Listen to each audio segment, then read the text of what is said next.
everybody, and welcome to Season 3 of Yeah, We Read It.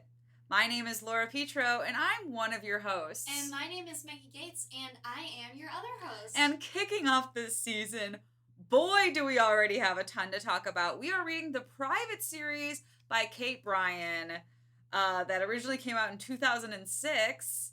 Yeah. Season 3, I got like goosebumps. We've done so much. I've read so many teen books with you, Meggie. I've reread so many. I've walked down memory lane. A lot of this book series sticks out in my head so much. Yes. And we've talked about this as we were ending our Uglies trilogy. We were really excited to get into like a sexy book series where people were finally gonna like bone. Yeah. And we got that, but boy did we get a lot of other things that I completely forgot about. Oh, yeah.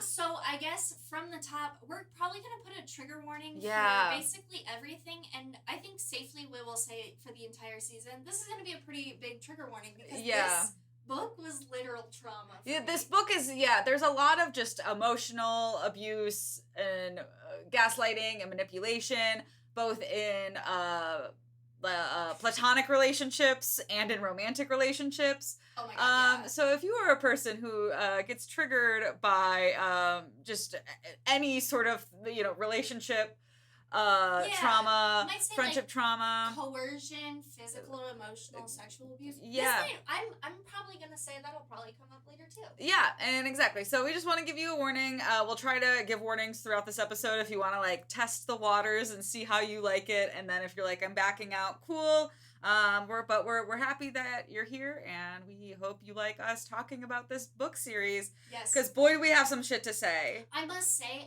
as if I propped this up against the clique, and I loved this book series growing up. Yeah. This is so much more harmful. Oh my God, yeah, this is. I wanted to be with Thomas. Oh my God, I wanted to. So bad, and now you're reading it back, and you're like, holy shit. Oh my God, yeah, it's like we're gonna have to talk about that once we get there because there's just so much to unpack. This book is 220 pages. And this is the longest notes we've ever had. Meggie and I were both talking like we each wrote like double the notes we normally do. I have 7 pages of notes typed out. And the Uglies series, those books were huge. Yeah. And had more, but every single chapter is like a different level of unpacking trauma, and also like just so much story happens. A lot of small things happen in this book, so I think I finished this book maybe a week ago. And going back in these notes, I was like, great, I forgot that happened. Because, things happen fast. We don't get to process them. I know. And things just change and shift constantly. It's so crazy because, every 2 pages, too, it took me so long to write out my thoughts. And I was like, why is this taking so long to type about? God, this is insane. I'm really excited for this season. I think we're... and I want to say this in a good way. I think we're in for more than we anticipated. But I mean that in like the best way possible because I think we're gonna have some really good discussions. Oh, I have written so many jokes down, and I'm trying not to have my jokes just kind of rely on. And this is fucking batshit crazy. Yeah. And why is this happening? We'll see. This is gonna be a lot of spicy commentary. And I think I am so excited to have lots of just I feel like I have a lot of questions that we get to dive into and really dissect because I feel like there's no solid answers in this book. All right, well, let's dive in. Let's dive into Private. Book 1, 2006. Kate Bryan. She is a New York Times bestselling author, according to the cover. Yeah. Did you read this in middle school? I did. I read the first 8 books in middle school, I think. Because these books kind of exist in what I remember parts of 4. So I remember the first 4 books that kind of wrapped up the arc we get set up in this book by book 4, and then a new arc happens for books 5 through 8. Oh, okay. And I think that's why it changed so much that by book 8 I was like, I'm out. This is stupid now. I don't care anymore. When we bought it, I think that I ended up getting farther than you in it, but I don't remember anything. Right? That's exactly the thing I kept running into when I was reading this. I went through it and then it ended, and I could tell you what happened as a base level. I could give you a good log line about this book series. but there was things as I was rewriting my notes down that I was like, oh my God, right? I completely forgot that this character existed, that this happened. Yeah. It's just like, it feels so weird. It feels so just like kind of jolting how much happens in these 200 pages. Yeah. Because I'm just like, what was the real plot? I don't know. I don't know. I don't know what the real thing that like was happening in this book was. I do remember it set it up for a very good thing, and I cannot wait to get to talking to that later. Okay, so let's start out. I remember first page, it's Reed talking about how she is so excited to go to scholarship and how she hates her hometown because everything is gray and she's always just feels like she's stuck there. Our favorite thing. We love when they go to a fancy brick academy and it's like abroad, because that will still get me. Like, I literally just started watching a Netflix thing like that. But Reed Brennan, she isn't your typical girl. You know, she's different. And I remember, like, this already, it hooks you in immediately. Yeah. With that, like, first paragraph, like, everything is gray and people don't leave my hometown. I remember reading this as in middle school being like, this is relatable to my hometown because people do not leave my hometown. I think I really wanted to be her because whenever they were like, oh my God, she's different. She likes soccer and lacrosse. And when they said that she just like famously doesn't get along with women because she doesn't talk a lot, I was like, wow, I want to be Reed. Wow, Brennan. Reed is so fucking misunderstood, and like I feel like I'm misunderstood. It also said she wasn't interested in gossip or clothes, and it's like, yeah, you are. You know? But like she is. She gets a bunch of clothes later in the book, and she's like, hell yeah. She's also embroiled in drama. Oh my God. Yeah, she's obsessed with the Billings Girls. We'll dive into it, but we get a lot on these first few pages. We find out that she was dating her brother's friend and dumped him because she was going to Easton Academy. Yeah, on page 6 we get some info that like, Reed has mommy issues? Yeah, we find out that her mom had an accident. And that her dad is, like, the nicest person, and her mom is the worst person. Yeah, and it doesn't really say why. It just seemed like her mom was mean, and I was like, all right, well, I got mommy issues. I can get behind it. But her mom takes pills and just drinks a lot, and she's really into telling Reed and her brother Scott that they're basically, like, worthless. Yeah, which is, like, cute. So cute. Listeners, you already know, like, we're getting into, like, there's a lot of problems. Yeah, and it's her dad and her driving, and her dad kind of helped her get out of the house by getting her this money for this scholarship to go to Easton Academy, one of the top-ranked schools in the country. It's in It's in Pennsylvania, I think. I think so. And they're like name-dropping alumni. Yeah, and like I feel so bad for Reed's dad because he means so well, and Reed doesn't appreciate him, and it makes me sad. I know. She was like, in the beginning, she's like, I'm not trying to be that girl that like scolds her dad for being like, wow, look at how rich this is. And then later on, she's a bitch to him too. Yeah, God. And he got the money to get you to go to this place. Yeah. That you can't even like fucking call him every now and then. Yeah. Disgusting. So we're basically thrown into Easton Academy. There's not really a setup of like, this was my life before and now I'm here. It was just kind of like a very brief, like, here's where I was, and now I'm in the car with my dad, and I'm at Easton Academy. Yes, and it seems like she's on scholarship because she is a sophomore, and I think she's on scholarship for her grades are good, yes, but she is really good at soccer. Yeah, which is not played up in this book at all. No, she has like 2 practices every now and then. Then she has not had a single game, and that's weird because women's soccer is a fall sport, and it is the fall right now. That is true. Kristen from the Clique walked so Reed Brennan could run. The overlap with Clique to Private is kind of scary. It is a little incredible. It feels like Kate Bryan read the first Clique book and then watched Mean Girls and went, I can make this work. Oh, yeah, 100%. Yeah, like, it just feels like so much I was reading this book, I was like, this is Clique. Okay, this is Mean Girls, and this is Clique, this is Mean Girls. It is definitely Clique with higher stakes, and I would say they are more objectively mean. Oh, they're worse. Because they have confidence. Noelle is messy, but with so much confidence. Yeah, like, Massey wanted to be what Noelle is. Yes. Because Noelle does not give a shit. Also, her name is Noelle. Yeah. That's so hot. So, anyways, we'll get to those people. We're yes. just really excited. So she gets out, she says goodbye to her dad, she gets her schedule from the principal, Miss Naylor, and is on her way to her dorm, and Oh no! Me cute! Me cute! Me cute alert! Wee woo! Wee wee woo! A football is zooming at her face, and she catches it with, like, these little cat-like reflexes. Yeah, and then a bunch of boys are like, whoa, a girl caught a football? Yeah, she drops all her papers, and you imagine the moment and, like, all of those scenes where they, like, go down to get it, and then lock eyes with the senior boy. Yeah, and then the dudes are like, hey, Pearson, get that ball from that broad over there. I'm paraphrasing, but that's basically it. This is exactly what it feels like, because the senior, named Thomas Peterson, who we will... Pearson? Yeah. I say Pearson? Oh, okay. Thomas Pearson, he picks up all her papers, and he gives it to her, and he starts flirting with her by famously saying, oh, you're one of those girls, aren't you? The model-level gorgeous ones who say they're ugly, the ones whose existence tortures other self-esteem lacking girls around her.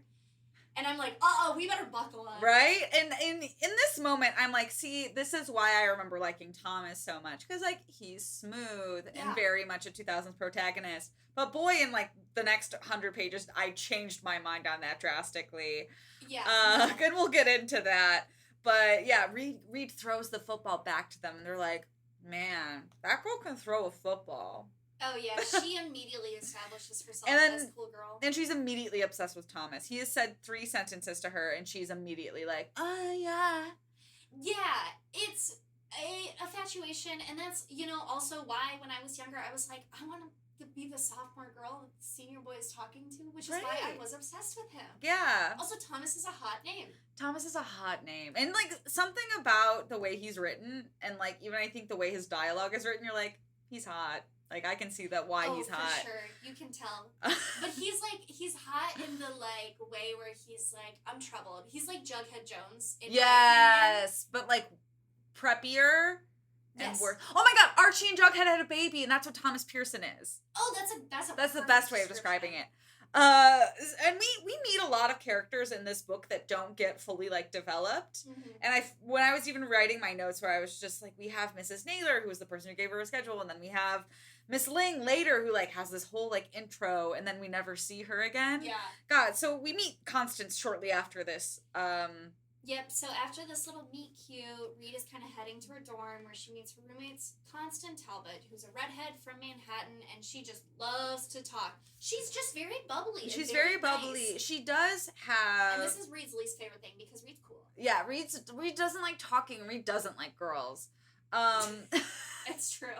So Constance does have this small stipulation that isn't fully explored, is that she is a liar. She does lie, because she talks about, like, oh, I took, like, a bunch of pictures with Bono when I went to the U2 concert. Oh, and Reed was like, cool, I'd love to see them. She goes, oh, well, I didn't bring them. I didn't want to take up too much space. And it's like, oh, so Constance does fluff up her life a little bit. Oh, yeah, I viewed her as a very insecure Manhattan Yeah, but with, like, big curly red hair.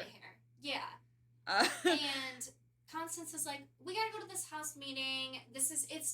You moved into the dorms. It's your new meeting. It's your house meeting. And then we meet Miss Ling, who is only in the book for 5 pages, but boy, did she get, like, a setup of 2 pages. Oh, yeah. She's the only Easton alum who teaches Chinese here, which she asked if any of the people in the room would enroll, and they're like, and the whole interaction just felt, like, extremely racist. Yeah, it was weird. It was and weird. then we never see Miss Ling again. No, but they go over the itinerary, and everyone kind of saunters back to their dorm room. They're like, we gotta get ready for this little pizza party that's happening. Yeah, and Reed's like, I don't know if I'm up for a pizza party. Too many women there. I know. She just instead, like, situates herself in the windowsill, which, first of all, awesome. I would love the idea of having a windowsill in a dorm. With, like, a little, like ledge in front of the window with, like, pillows in front of it that you could sit on. Amazing. And you could read and be, like, that little woman person window. Yeah. I get that. But, like, go to the pizza party. Right. Go like, and I do relate to this. This felt like me in college, where people would invite me to things and I was just so anxious that I wouldn't go. But Reed isn't anxious. Reed is just kind of not trying. She's over it. She thinks she's better than everyone else. No, she just wants to go sit on the window stoop in her room to cry like she's Sylvia Plath, and then that's where she sees the Billings Girls. Wow. And boy, do they get, like, a very sexy introduction. Oh my god. Like, yes. when the way Kate Bryan writes them, you're like, I get why she's obsessed with these girls. They're, like, ethereal. I would be shocked if Kate Bryan wasn't at least a little queer, because, like, I was reading that, and there was such detail It was hot. to each of them. Yeah. It was, like, one of them was just wearing boxers, and, like, the other one was just wearing, like, a big t-shirt and, like, a pink slip, and I was like, Jesus Christ, all these girls. This really feels like the start of a porn. It was so homoerotic, and they're drinking wine and, like, dancing and laughing and, like, in candlelight. Yeah, and she's like, oh, that one's the leader, because Ariana, the one girl who will kind of, like, read in to the Billings Girls. Yeah. She's, like, reading on her little stoop, and Noelle comes and just, like, plucks the book from her, and she's like, oh, so that one's the leader. Yeah. Noelle is the boss. And then awkward, because the girl who was reading the book, we don't know her yet, sees Reed all the way across however far the buildings are from each other. And it's also night. How did she see her through the window? I don't know. It's never fully explained to us how far these buildings are from each other.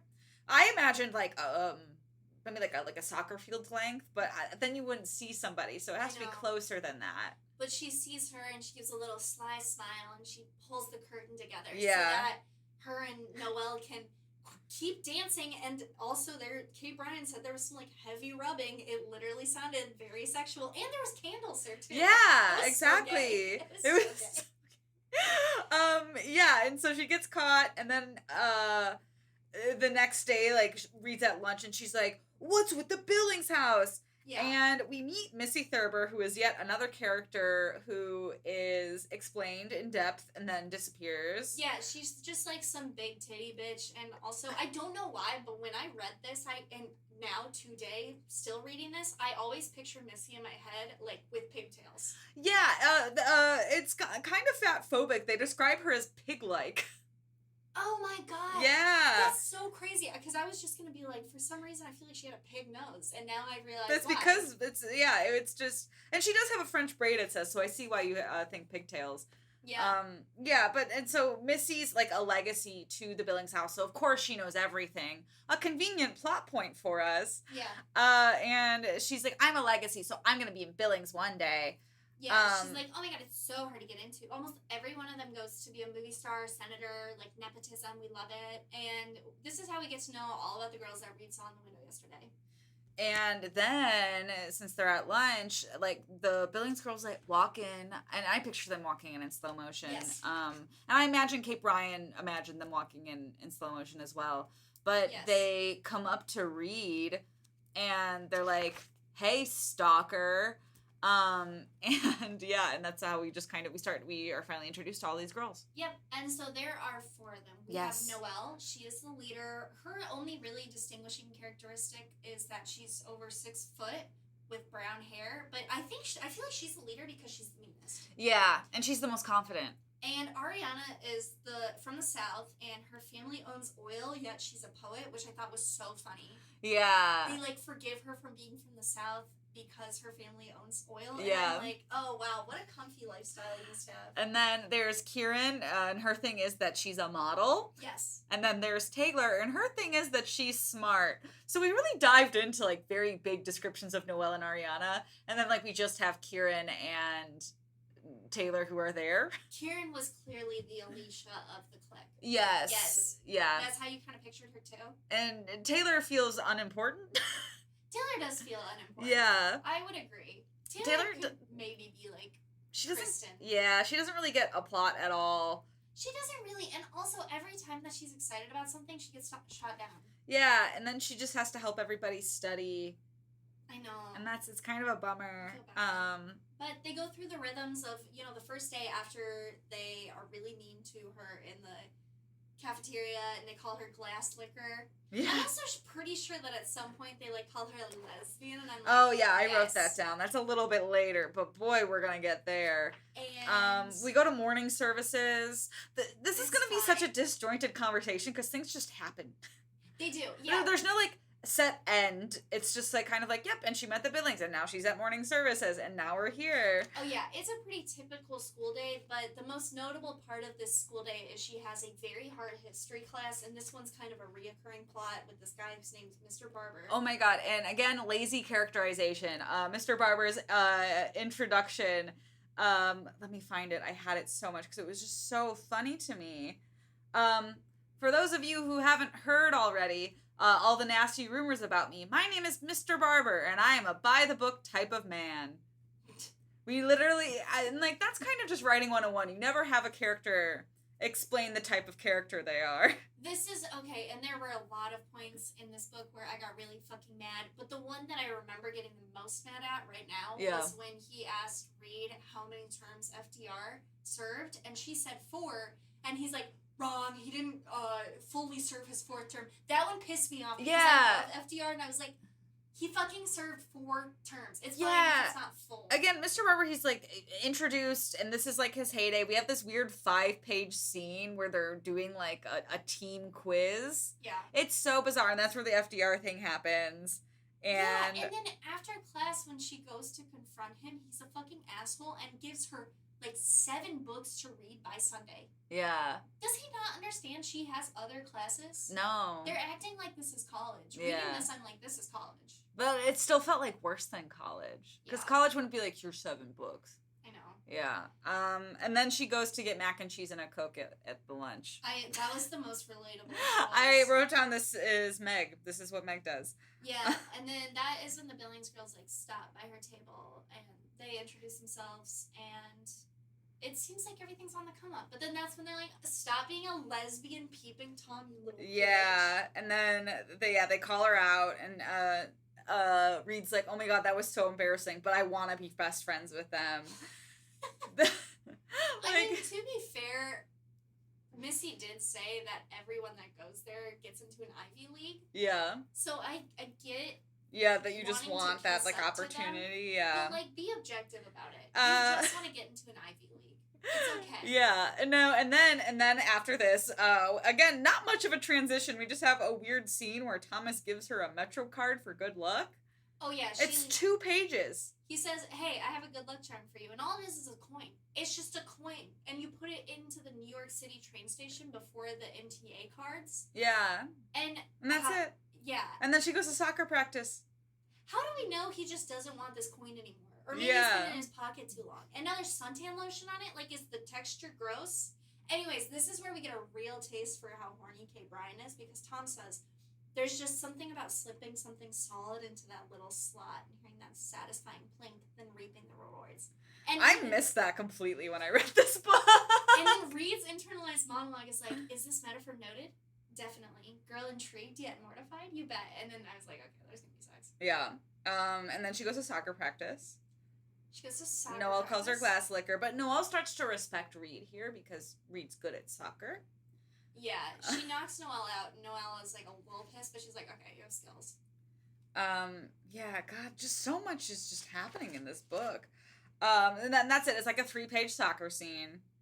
Yeah, and then Ariana comes out after her up to Reed after the practice. Yeah. And this is where a little bit of seeds are planted that I haven't finished the next book, but I think will take place because she's like, you shouldn't be talking about Thomas Pearson. Yeah. It's like that. And I'm like, are they exes or like current lovers or what's going on? Yeah, Ariana has some weird thing with Thomas. Ariana's like a little creepy. Yes. She's like always in her book and she'll just like stare at people. Yeah, she's really intense. Yeah. And I think that Reed kind of describes it as if like she sees through you. Yeah. And then we also find out that Ariana isn't allowed to play or has like some past to not play sports at Easton. Which is weird because, like, that's Easton's thing. Everybody is there to be good at a sport and plays a sport.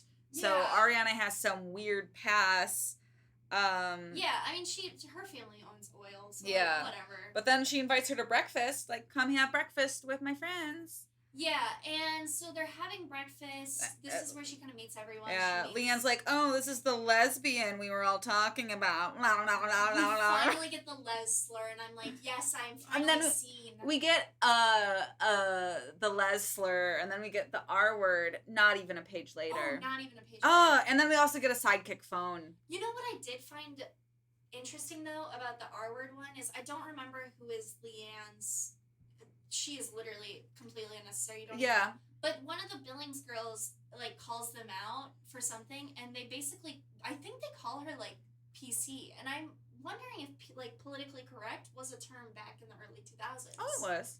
I didn't know that. Yeah, I mean we were young in the early 2000s. That is fair. Yeah, but yeah, this is just like a weird lunch scene. We find out that Taylor's really smart. Ariana's creepily staring at Reed still. She meets a lot of the boys. She meets Dash, who's Noelle's boyfriend. Yeah, they make her be servant, and they're like, you can go get us more second breakfast. And Reed's like, okay. Yeah, they are like, Reed, you're our little errand girl. So she's just having a day, but she is just, after the cafeteria, she's kind of like on her way to get the ass handed by the dean because her grades aren't doing really well. Yeah. And she spies Kieran climbing out of a lower window of like this pimply anime loving boy's room. Yeah, she's hooking up with an Uggo, is what we learn. Proving once again women out of their league settle way too low for some men. Yeah, and like this all feels very condensed because it's like right after the lunch scene is this pimply boy scene, and then that immediately goes into like a paragraph explaining how Reed hasn't been invited to lunch with them for like the past week, and I'm like, okay, we're just like skipped a lot of time here. Yeah. And then we're immediately at lunch and Kieran gets a Vespa and Noelle's like, you can come sit with us if you freaking wanted to. And this all happens in less than 10 pages. Yeah, and so she's like, oh, wow. And so the whole plot, the vignette of like her having a heartwarming moment with Kieran is so that they can put Reed to the test again, and they're like, we need you to go dump Kieran's little ugly boy. Ugly boy. And Reed's like, oh, jeez, I'm not gonna like it, but I'm gonna do it. And it's awkward. Oh, yeah, she's like, don't make a scene, but, like, you're don't. Yeah, and James is like, his name is James, which is unimportant. And he's like, I'm gonna go talk to her. And Reed's like, you don't want to do that, buddy. And he's like, and then he storms out, sad. Exactly. And, you know, she runs out after because she's like, I don't really know what to do. Because I feel like she's always barely in the cafeteria. She loves to run away from her problems. Especially honestly, in the cafeteria. Next book, I feel like our top 5 is going to be like top 5 times Reed ran away from her problem.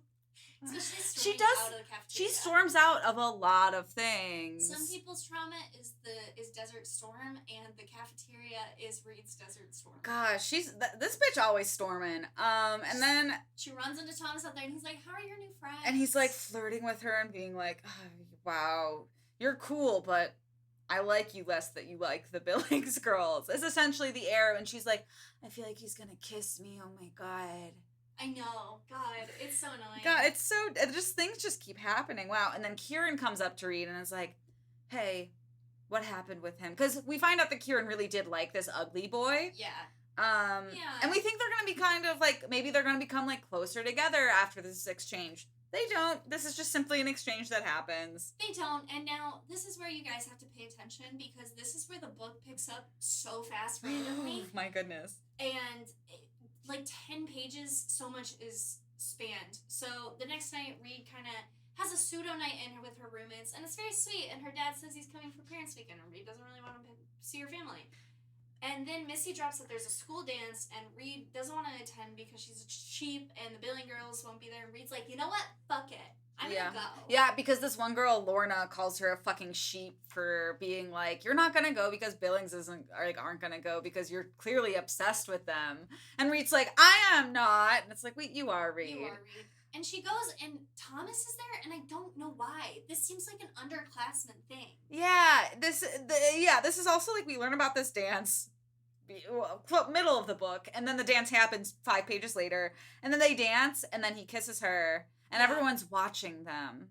Oh, yeah. I imagine Kate was kind of writing this for a movie where, like, Thomas parts the crowd and he goes to Reed and he takes her to dance. And he disgustingly says, I felt cringe. tell me your naughty thoughts in her ear. And then they kiss. It's like a 4-page and I would love to emphasize, she did not tell him a single dirty thought. She didn't. She just gets, like, flushed. If a guy came up to me, even as a fully developed person, when I was fucking guys, and said, tell me your naughty thoughts, I would be so turned off. I would burst out laughing. I would, like, even if, like, this was a guy I had, like, been talking to and had a crush on, and he whispers in my ear, tell me your naughty thoughts in a public dance, I'd be like, oh, we're doing a bit right now. Exactly. If the boy I had dated for 4 years said that once during sex, I would be like, you're kidding. Be like, why do you want naughty thoughts? We are actually having sex right now. Reed finds it very hot, though. Well, because Reed's a little virgin and everything turns her on. Yeah. So finally, this is where Thomas and her are established. Apparently, somewhere in there, they're oh my god! Not 4 pages later. She's at the library. He approaches her, sits down, pulls her close, kisses her, and he's like, "Guess I should start calling you Reed now." That was so fucking. Yeah, it's just so like there's no like, oh, we're gonna hang out again after this dance. Like, nope, they're just together, which is like insane. And very creepy in my eyes. Yeah, and she also figures out that Thomas's parents donate like $250,000 each year on top of tuition to keep him in there. And she just doesn't, this kind of just goes over her head. Well, and they also just move so fast because now they do a whole trauma bond where they both complain about their parents. Oh, yeah, because that's, Dash says to him, Dash is Noelle's boyfriend, that Thomas isn't going to have his parents there for Parents Weekend because he calls his parents assholes. And Thomas just goes outside to punch a tree. Yeah, so we find out that, like, Thomas has parent issues and also anger issues. And Reed is just like, wow, he's so misunderstood. Kind of like me. Essentially, I'm paraphrasing. But, yeah, it's a whole situation. It all happens very, very fast. Oh, yeah. Once we got to the tree thing, I was like, this is ridiculous. Because he storms out of the cafeteria. It says he slammed his fist into the bark. He didn't even seem to hear me. He pulled back and smashed his fist into the tree trunk again and again and again and again. And then I was like, this is perfect. This is where the trauma comes in. And out of all the times for Reed to run away from something, this would be it. Absolutely. Run away from this situation. And then immediately after this, he's like, why do you even want to be friends with the Billings Girls? Let's just eat lunch, just the two of us. Yeah, he's so intense. You dated those girls. Yikes! You know who else did shit like this? My abusive ex. He's like, Thomas is. It's literally textbook, isolating that. He's textbook abusive. I felt like just like very on edge reading how his character just changed here. I think I had to put the book down for like 3 days. I know, I was just like, I feel, my like chest like tightened reading this because I was like, I have dated people who do shit like this. Yes. And it is scary, and nor did I think that I would be reading like this in a teen book. I know. It's like a weird endless cycle. And like, I'm never going to blame my relationship on reading a book that I forgot in middle school. But the fact that we like socialized women to be like, this is cute. Like, this is kind of romantic how intense and obsessive he is. But it's like, it's not. And I will say the one nice thing in this book is that the Billings Girls do call this out. They're like, he's fucking insane. Like, this is fucked up. You should not date him. I know. And, like, that is the one, I think, really good thing we get out of this book. Well, it's because they're older, and I'm sure that he's, like, preying on her as a younger person because younger women, like, have less boundaries and are just, like, ready to take care because they're caretakers. Yeah, you know? Gosh. And they're like, it's normal that he just punches these trees and is angry. I can fix him. Yeah, so Kate Bryan just, like, bypasses that so much. And then we're back in Mr. Barber's class. Again, some of her grades are going up. Which is, again, one of the subplots of this book that I'd forgotten about at this point. Yeah, she's not doing too hot, so she needs help from Taylor. So Taylor's going to tutor her to keep her and then school. In between this thing where she finds out she's, like, basically on academic probation, her and Thomas make out in an abandoned building. Because, of course, there's an abandoned building at this very rich boarding school. Yeah, they're, like, making out and going at it pretty hard. Yeah, she's, like, grinding him. And so Taylor is agreeing to help her study, and then after they're helping her study, Thomas is texting Taylor's phone, like, when's New Girl gonna be done? Shit like that. Whatever. Yeah. And he loses his phone and freaks out. But this is a phone that is not his primary phone. He has 2 phones. He has a burner phone, which is very suspicious. Yeah, and we're gonna find out what that's about later. And Taylor's getting kind of annoyed because Thomas is, like, texting Reed through her phone, and she's like, we're just here to study. Yeah. And so after they're done studying, Thomas invites her over and ever so graciously says, I knew you'd have a long day and I thought I'd help you distress, and takes her virginity. Yeah, he says he loves her. Really, I feel like red flag, red flag, red flag. Help me de-stress. Me losing my virginity would be the most stressful thing. I'd be like, I think this is for you. And she's, like, not opposed to it.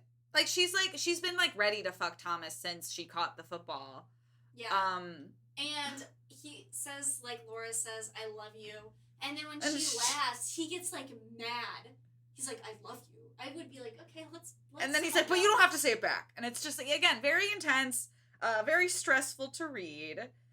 And then I remember, okay, the scene that happens immediately after this sticks out in my brain so much. I remember reading this of just, like, it was done, gone, my virginity was lost. I remember vividly how this page was written. Yeah. And I really do like that it is brought up so casually. Yeah. Kind of like, it's like, you know, it does a good job of being, like, virginity, like, it is and isn't a big deal. Yeah. Where it's like, I'm really glad it's not like, oh, wow, what am I gonna do now that I'm, like, tainted? Like, it's never... It's never pitched as, like, sex is a bad thing. It really just happens to move the plot forward. Yeah. And it doesn't really matter. Which is great. Which is great. I'm really mad that it was with Thomas because he sucks, but... Yeah. And she really wants to tell the Billings Girls the next day, but she's, like, not really sure. They seem to not like each other.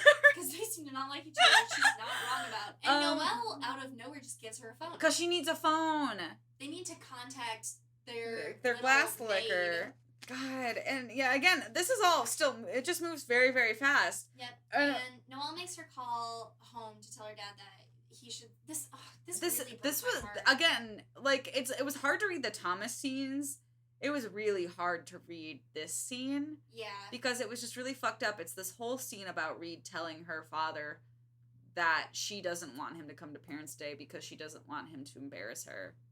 Yeah, and it's not her dad, but she knows that will effectively, you know, shutting him down will get the problem out of the way. She doesn't want her mom there because her mom's going to completely undermine her, and he can't come without her. Yeah. And that made me really sad. And this kind of seemed like a bonding moment because Noelle was with her and she was like, stay strong. And... But it wasn't a bonding moment. That's something we get teased a lot with, where it's like, oh, Reed's spending time with this person. It's a bonding moment. And then the next time we see them, it's almost like that bonding moment never happened. Mm-hmm. It's so strange. And then Reed's like, I'm gonna go confide in Thomas because he's gonna know what I'm going through now that I had to tell my parents that I didn't want them to come this weekend. And Reed's expecting Thomas to have done the same thing because Thomas also doesn't like his parents. Yeah. And again, a very big red flag where Thomas is, like, delighted that she, like, didn't, that she was like, he was like, I'm so glad your parents aren't coming because now you can spend time with me and my parents. And exactly. He's acting like he loves his parents again, and he's like, I've told them all about you, you're gonna love them, they're gonna love you, this is gonna be so nice that we just get to spend all this time together with my parents. He's so wishy-washy and self-centered. It's so insane. And so, I don't know, I don't remember if he does or not, but I really hope he fucking dies. I don't remember. I don't know. Uh-oh, we're gonna find out. Oh, there's also, on top of sex, we also picked this series because there's murder in it, so we're stoked for that. But the next night, the Billings Girls have another task for her. They text her at 12:01, meet behind Billings in 3 minutes, like it's a little movie. And then she has to go steal a test. Yeah, they make her break into this place called Hell Hall to get a physics test so Ariana can cheat. And it's a long scene that is not important. No, this one is the one that I have the shortest notes on, but there's 3 chapters. Yeah, about her stealing this test. And then they come meet her at the doorway, and they're like, yeah, we were just joking. We're just joking. Also, we're going to report you if you're not back in 15 minutes. Yeah. But her reward is that they're going to let her into the Billings place, and Kieran's going to give her some of her clothes because Kieran's a model, and she gets extra clothes. Yeah, and so Reed's like, oh no, I hope Thomas's parents like all these clothes that I'm trying on. Oh my god. Not a girl's girl. You care so much about other people's opinions. I know, but it kind of, honestly, this was a heartwarming moment, because this is how the books turn. has the Billings girl giving her clothes. She gets an A on her history test, and Taylor's really excited for her. She's like, let's go find Thomas and tell him. But then, and boy, does her streak of good come crashing down. She sees Thomas completing a drug deal. And she's pissed. I do have to say she has good reason for being pissed because her mom is addicted to pills. Yeah. And I was like, I mean, I wish she would have put boundaries in earlier, but this is where she's like, Thomas, it's over. Yeah. And Thomas is the kind of guy who's like, I will kill myself if you leave me. Absolutely. And he's like, you're not mad. He just gaslights the shit out of her when she's like, nope, this crossed a line that I'm not comfortable with. I don't like this. I don't like that you kept this from me, and I don't think, like, I can't be with someone who does this. Yeah, he straight up says, you love me. You have to love everything about me. Yeah. Which is insane. Come on, you're not mad. You're not. And you love me, right? If you love me, you have to love everything about me.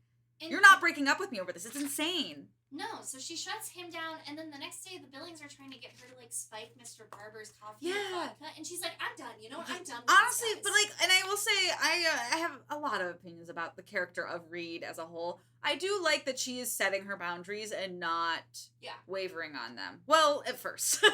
And, I mean, so she has no Thomas, no Billings at this point. And then we find out that Leanne, who was the girl who called Reed a lesbian, is now being investigated by the academic board because it's rumored that she broke the academic honor code. Of cheating. Yeah. Yeah.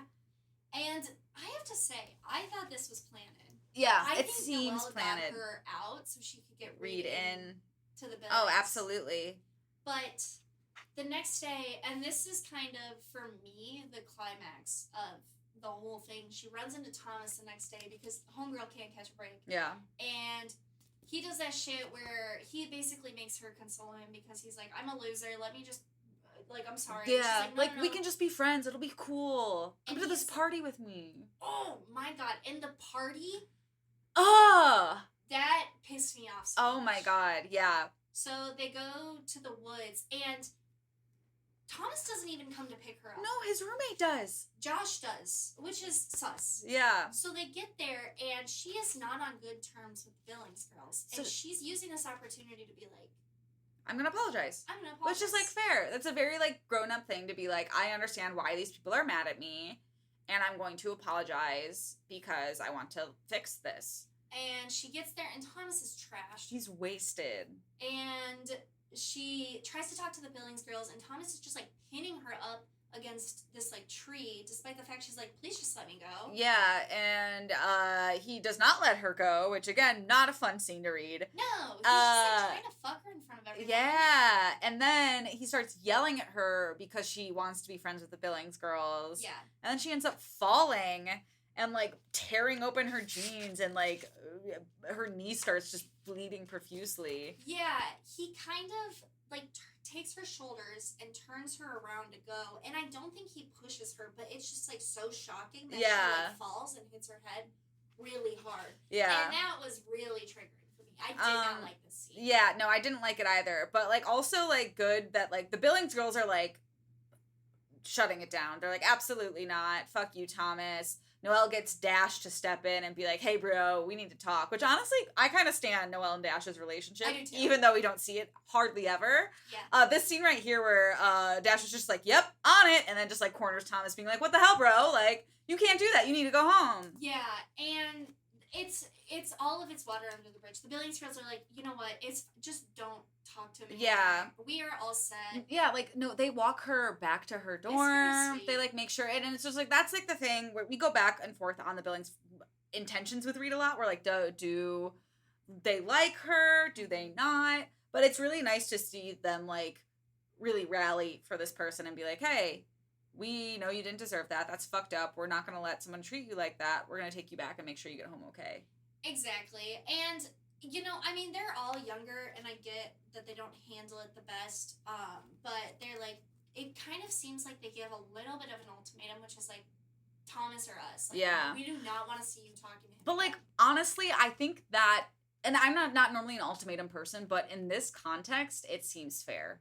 I think, yeah. Because it seems like, you know, do you either have to be like, hey, you can go date this person, but we can't watch you date this person. Oh, yeah. Because he's abusive, yeah. They also, like, don't really have that intimate of a relationship where I feel like they would stand by her and being like, we'll try our best, sort of thing. Yeah.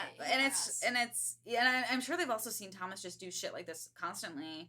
So it's like, I would be like, hey, if you want to date an abusive person, go ahead, but like I'm not gonna be your crutch to like get through it, because like you should know better than to get involved with someone like this. Like, it is not healthy. You're not gonna fix him. Yeah, but so they walk her home. They're like, rest, and the next day she wakes up to fucking Thomas at her door. Yeah, scary. Oh my god. That shit. And she's rightfully so kind of freaked out.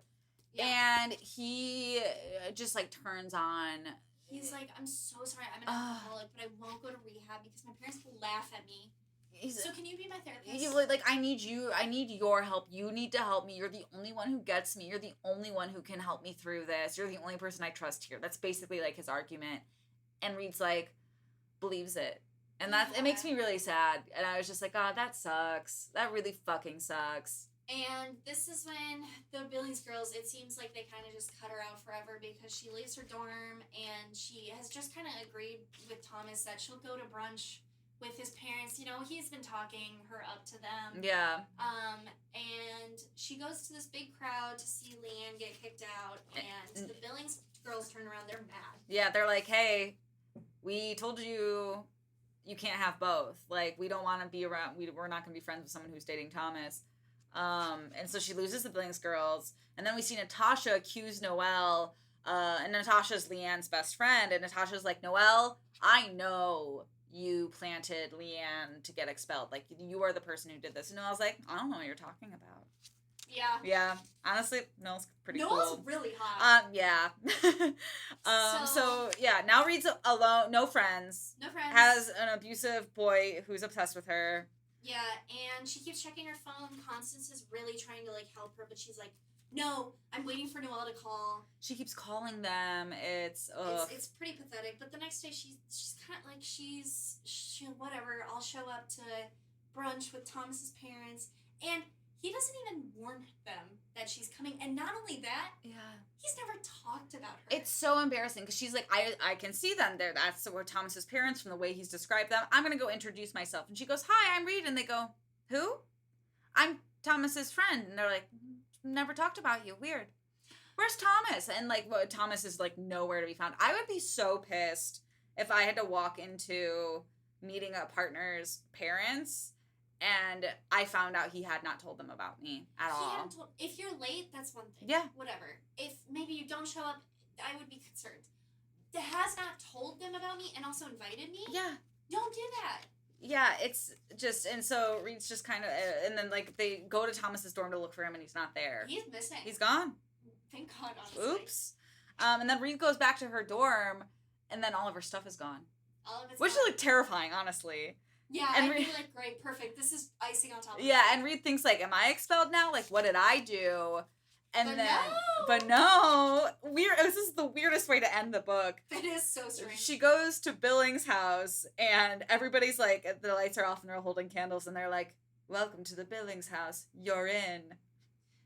How long was this brunch? Was it 2 hours? How long did it take to move all her shit over there? I don't know. And she didn't even go to the brunch. Yep. Wild. So. Wow. And that's it. That's the first book. And so much happened. I don't know what the plot of this book was. I don't either. If you have to have takeaways, if you need us to spark notes, it's basically Reed is dating Thomas, who is abusive, and also trying to gain the approval of the Billings Girls, who are really cool and popular on campus.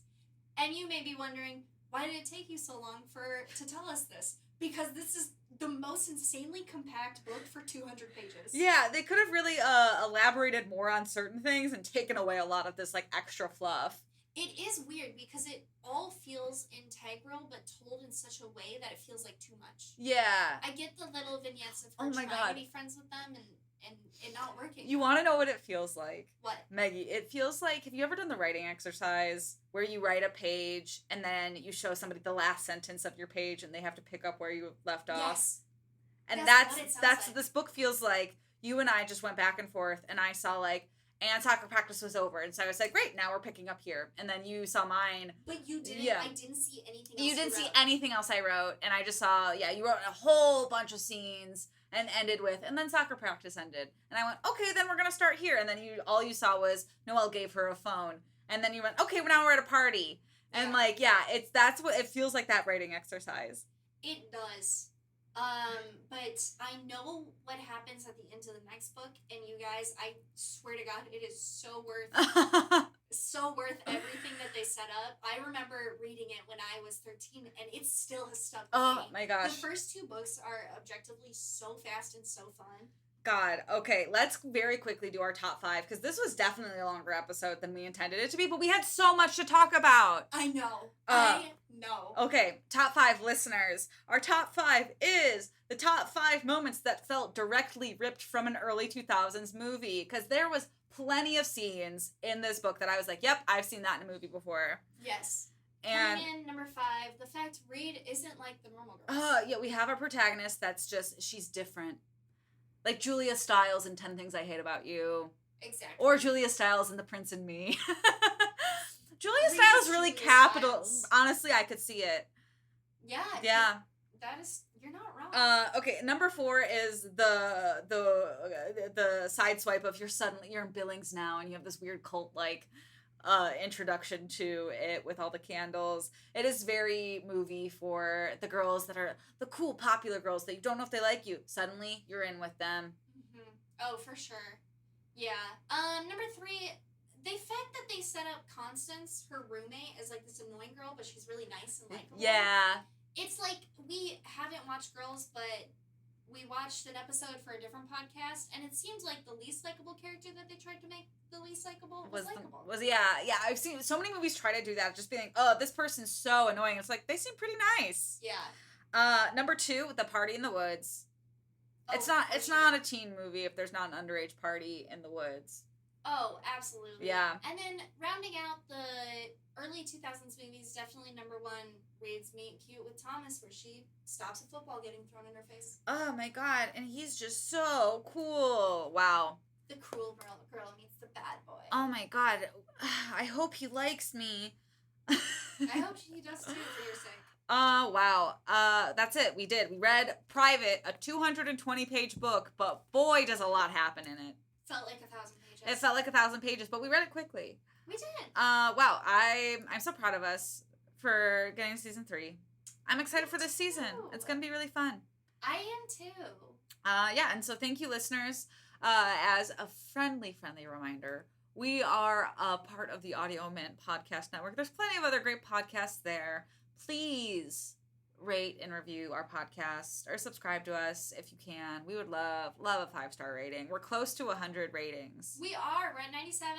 Push us over, please. Please, somebody push us over. I dare you. They have to do it now because I dared them, Meggie. Yeah, and then also follow us at Meggie and Laura on Instagram. That's the best place to follow us. That's the place we post the most. We have a TikTok and a Twitter that we're slowly getting better at posting on. We say this every time. It's going to be a surprise. We're going to strategize eventually to be like, this is how we post here. Exactly. So you're on the journey. You're on for the journey with us, and we're happy that you're here with us. Thank you so much. We will see you next episode. Invitation only, baby. Let's go. You were just listening to an Audio Mint podcast.